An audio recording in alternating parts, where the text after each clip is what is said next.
Tassa di soggiorno al comune di Agrigento, se ne parla da diverso tempo, adesso approda in consiglio comunale ma c'è qualcosa che non va. Chiedete maggiori delucidazioni?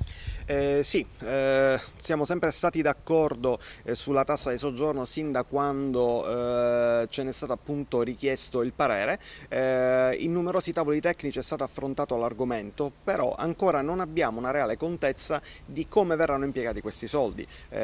Si parla molto genericamente di turismo, di servizi al turista, però sarebbe bene elencare di fatto quali siano esattamente le destinazioni di questi fondi e eventualmente stabilirne anche la percentuale, la quantità che va destinata su un servizio piuttosto che un altro.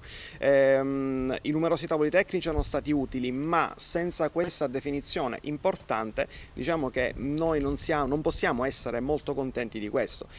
Non ultimo anche l'argomento quantificazione della tassa, perché se la tassa ci deve essere una differenziazione indubbiamente come è in tante altre città da un minimo a un massimo che deve ovviamente essere diversificato sia dall'extraalberghiero che sull'alberghiero, nel settore alberghiero. Quindi chiediamo maggiore chiarezza, chiediamo incontri sicuramente per avere una partecipazione e una definizione più attiva per quanto riguarda la normativa e l'applicazione pratica di questa tassa.